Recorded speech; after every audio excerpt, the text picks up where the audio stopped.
আসসালামু আলাইকুম। তো আশা করি সবাই ভালো আছেন। আলহামদুলিল্লাহ আমিও ভালো আছি। তো আজকে একটা ব্যাটারি চার্জার আসলো মেরামতের জন্য। এটা দেখতে পাচ্ছেন 20 এম্পিয়ার, সাথে যে এখানে ভ্যারিয়েবল সিস্টেমও আছে। তো এটার সমস্যা বললো যে ব্যাটারি চার্জ হয় না। তো আমরা এখন লাইন দিয়ে দেখবো যে এখানে লাইন আসে কিনা। তো এই যে আমরা লাইন দিলাম। তো আমরা এখানে দেখতে পাচ্ছি যে আমাদের ডিসপ্লেতে কিন্তু লাইন এসেছে। লাইটটা একটু অফ করে দেখাই। তো ডিসপ্লেতে কিন্তু আমাদের এখানে 14.4 ভোল্টেজ এসেছে, কিন্তু আলোটা হালকা কিন্তু ব্লিঙ্কিং করছে, আমরা বাইরে থেকে এটা দেখতে পেলাম। আর আউটপুটে আমাদের কোনো ভোল্টেজ নাই। তো এটা আমরা এখন খুলবো এবং আসলে সমস্যাটা কি, কেন ব্যাটারি চার্জ হচ্ছে না সেটা দেখব। এই যে লাইনটা খুলে নিলাম। তো ভিডিওর সুবিধার জন্য আমি এটা খুলে রেখেছি, এর ক্যাপটাও খুলে নিলাম। আমরা এটা এখন বের করব এবং দেখব যে এটা আসলে কি সমস্যা।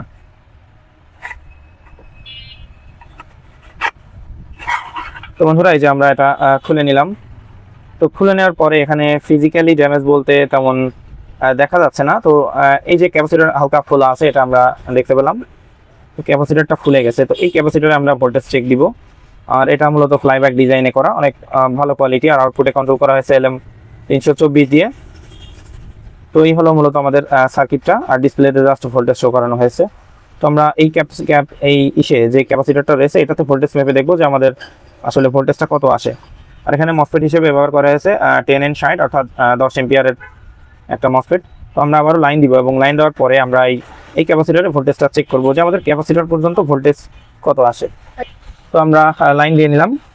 তো লাইন দিয়ে দেওয়ার পরে এখন আমরা চেক করব যে আমাদের আউটপুটে ভোল্টেজটা ঠিকঠাক আছে নাকি। তো আমরা ফার্স্টে 300 ভোল্টেজ ডিসি চেক করব। তো এই যে এটা হলো আমাদের মেইন ফিল্টার ক্যাপাসিটর, এটা এখানে 300 ভোল্টেজ আছে কিনা।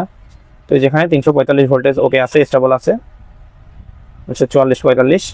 আর আউটপুটে যে ক্যাপাসিটরটা রয়েছে, এই যে ক্যাপাসিটর, এখানে আমরা ভোল্টেজটা চেক করব যে ভোল্টেজটা প্রপার আসছে কিনা। তো দেখতে পাচ্ছেন এখানে কিন্তু ভোল্টেজটা আমরা প্রপার পাচ্ছি না। এখানে 14 ভোল্টেজ থাকার কথা, কিন্তু 12.6 আপ ডাউন করছে, অর্থাৎ 12.67। আচ্ছা, আমার মনে হচ্ছে এখানে ক্যাপাসিটরটা চেঞ্জ করলেই হয়ে যাওয়ার কথা। তো আমরা এই যে লাইনটা খুলে নিলাম। তো লাইনটা খুলে নেওয়ার পরে আমরা ক্যাপাসিটরটা ডিসচার্জ করে নিব, হাই ভোল্টেজ ক্যাপাসিটর, কারণ এখানে হাই ভোল্টেজ থাকে। যে ক্যাপাসিটরটা ডিসচার্জ করে নিয়েছি, এখানে ফিজিক্যালি ড্যামেজ বলতে জাস্ট ক্যাপাসিটরটা আমরা দেখতে পাচ্ছি। আর এখানে ইউসি 3843 আইসি দিয়ে সুইচিং করানো হয়েছে। তো আমরা এই ক্যাপাসিটরটা তুলবো এবং এটার চেক করব যে এটাতে ক্যাপাসিটেন্স আছে কিনা। তো আসলে এই ক্যাপাসিটরগুলো বা এই ধরনের চার্জারগুলো ম্যাক্সিমাম এই সমস্যাই কিন্তু হয়। তো আপনারা চার্জার নষ্ট হয়ে গেলেই ফেলে দিবেন না, আপনারা সহজে খুলে নিজেরা এইভাবে চেষ্টা করতে পারেন। তো এই যে এটা খুলে নিলাম।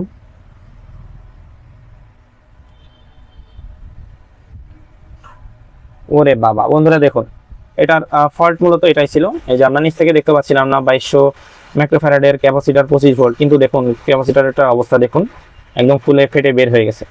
তো এটা যেহেতু 25 ভোল্ট, আমার কাছে আপাতত এই ক্যাপাসিটর নাই। তো এটাই রিপ্লেস করে দিব ভালো মানের।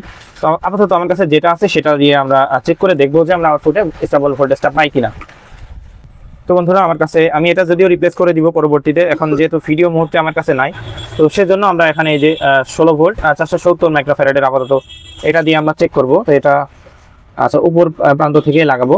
এই যে ওই পাশেরটা আমাদের নেগেটিভ, এটা নেগেটিভ, এবং এই পাশেরটা হলো পজিটিভ। তো আমরা এই প্লাস মাইনাস এইভাবে লাগাবো এবং আউটপুট ভোল্টেজটা চেক করব।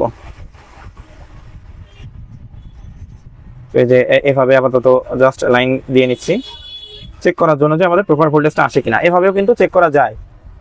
তো যখন এটা আমরা ডেলিভারি দিব তার আগ মুহূর্তে আমরা 2500 বা 22 মাইক্রোফ্যারাডের 25 ভোল্টের ক্যাপাসিটর আমরা লাগিয়ে দিব। তো আপাতত যেহেতু আমাদের কাছে এই মুহূর্তে নাই, সেহেতু আমরা এই 1000 মাইক্রোফ্যারাড 16 ভোল্টের এটা লাগালাম। তো এখন আমরা লাইন দিব, এই জন্য মূলত আলোটা ব্লিঙ্কিং করছিল। এখন আমরা এই যে লাইন দিয়ে নিলাম। তো লাইন দেওয়া হয়ে গেছে আলহামদুলিল্লাহ। এখানে কিন্তু আমাদের আলো আর ব্লিঙ্কিং করছে না। এখানে আমরা এলইডি ব্লিঙ্কিং করছে না। আমরা আউটপুট ভোল্টেজ এবার চেক করে দেখব। তো আবারও আমরা 300 ভোল্টেজ ফার্স্টে ডিসি চেক করব। তো এখানে 345 ভোল্টেজ ওকে আছে এবং আমরা আউটপুটে ভোল্টেজটা চেক করব।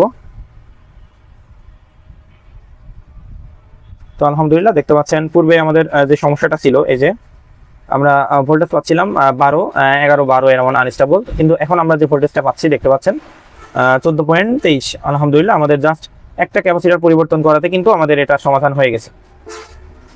তো এটা আমরা ভালো মানের ক্যাপাসিটর দিয়ে আমরা এটা ডেলিভারি দিয়ে দিব।